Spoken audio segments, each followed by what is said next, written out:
Baca buku itu ngebosenin, lambat, gak efisien. Ngapain kalau semua informasi udah ada di handphone? Tapi ini yang gak banyak orang tahu. Setiap kali kamu baca buku, otakmu tuh berubah secara fisik. Dengan cara yang gak bisa dilakuin konten apapun. Dan orang yang rutin ngelakuin ya bukan cuma lebih banyak ilmunya. Mereka berpikir dengan cara yang juga berbeda. Hai, namaku Ninda. Aku lulus kuliah dengan IPK 2,9. Gampang ngedistract dan gak punya arah. Tapi sekarang aku udah lebih dari 10 tahun kerja di luar negeri. Punya karir global yang gak pernah aku bayangin waktu kuliah. Dan satu kebiasaan baca buku ini mengubah segalanya. Di video ini aku mau nunjukin kenapa, dan kenapa di era AI ini, kebiasaan ini justru makin penting dari sebelumnya. Yuk kita mulai dari yang pertama.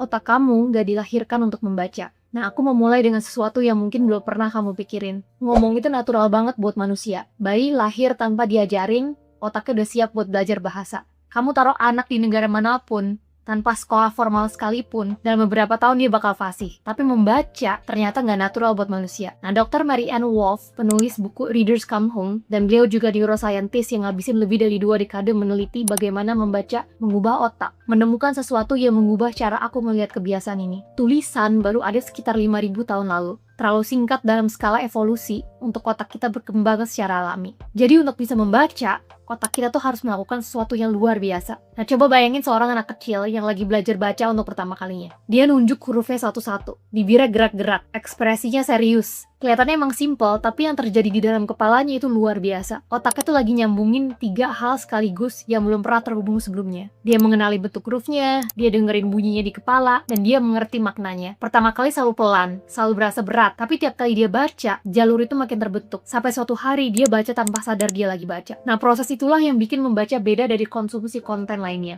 Waktu kamu nonton video, semua itu udah disiapin. Visual, suaranya, emosi, ritmenya. Otak kamu tuh tinggal duduk dan menerima. Tapi waktu kamu baca, gak ada yang datang otomatis. Otakmu tuh harus aktif mengenali kata, dengerin bunyi di kepala, dan membangun gambaran sendiri. Ya wajah karakternya, suasananya, emosinya. Persis kayak si anak kecil tadi. Tapi jauh lebih cepat karena jalurnya udah terbentuk. Dan kerja aktif itulah yang bikin efeknya ke otak kamu jauh lebih dalam. Makanya waktu kamu ngerasa baca buku itu berat, itu bukan tanda kamu gak suka baca. Itu tanda otakmu lagi latihan di level yang paling dalam. Nah, sekarang kamu coba tanya ke diri sendiri. Kapan terakhir kali kamu duduk diam dan membaca sesuatu dengan fokus penuh, tanpa notifikasi, tanpa multitasking? Nah, kalau kayaknya udah lama banget nih gue gak kayak gitu.